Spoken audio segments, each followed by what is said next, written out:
हल्द्वानी के circuit house में आज जिला विकास प्राधिकरण बोर्ड की बैठक आयोजित की गई, जिसमें कुमाऊं कमिश्नर दीपक रावत, जिलाधिकारी ललित मोहन रयाल सहित जिला विकास प्राधिकरण के अधिकारी मौजूद रहे।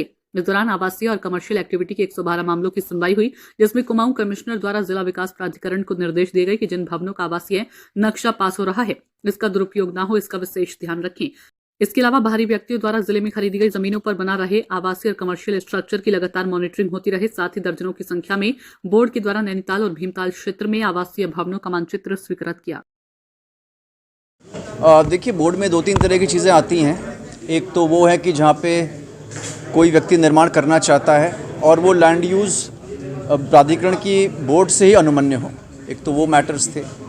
भीमताल के बहुत से लोग ऐसे हैं जिनमें कि उसमें लोकल्स भी हैं, आउटसाइडर्स भी हैं। काफ़ी एरिया भीमताल का आज की तारीख में नगर निकाय के अंतर्गत आ चुका है, तो लिहाजा उसमें कृषि नहीं हो रही है। तो पूर्व में ये देखा गया था कि कई बार इसका जो वहाँ पे अनुमन्य है 60 वर्ग मीटर का कृषि जोन में, उसका मिसयूज़ हो रहा था। तो लोग या तो उसके जगह होटल्स बना दे रहे थे या फिर अन्य कोई निर्माण कर रहे थे 60 वर्ग मीटर से ज़्यादा। तो इसलिए तय किया था कि इनको बोर्ड के समक्ष रखा जाए फोटोग्राफ्स के माध्यम से, ताकि मोटे तौर पे पता रहे कि वहाँ पे क्या पास हो रहा है। और सेकेंडली, लोकल लोगों की जो नीड्स हैं, जिनके नक्शे अनावश्यक लटक रहे थे, वो भी ना लटकें, तो वो वाले मैटर्स भी थे, उनको भी देखा गया है। इसके अलावा अगर कोई जो लोकल नीड्स हैं, चाहे वो स्पोर्ट्स की भी हो सकती हैं।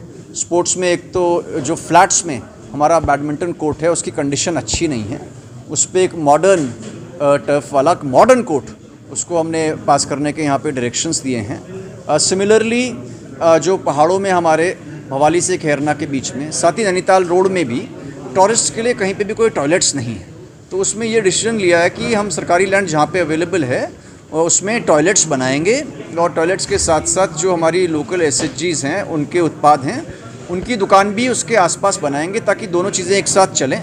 पब्लिक वहाँ पे रुके भी, अपने बेसिकली टॉयलेट्स को तो रुकेंगे ही, और साथ में वहाँ पे अगर कोई रिफ़्रेशमेंट करना चाहते हैं वो इसको भी करें।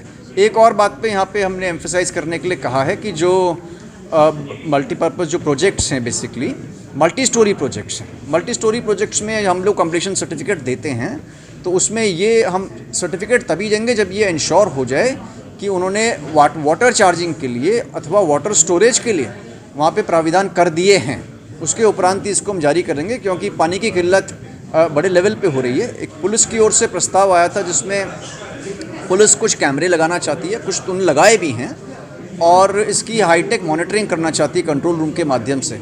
तो उसको भी स्वीकृति हमने इस निर्देश के साथ दी है कि जो भी पुलिस अपना इक्विपमेंट लगाएगी उसमें वो सॉफ्टवेयर हो जो गाड़ी का काउंट एग्जैक्टली डिजिटली आपको बताए, क्योंकि हमें अक्सर प्लानिंग करने में दिक्कत होती है नंबर्स को लेके, और अंदाजे पे प्लानिंग होती है। और दूसरी बात, जब भी हमें डे टू डे हमें मेंटेनेंस करना है, मैनेजमेंट करना है ट्रैफिक का, उसमें भी क्लियर आंकड़े नहीं होते हैं, तो वो भी हमको मॉनिटर पे लाइव मिलेंगे, तो उसको भी स्वीकृति मिली।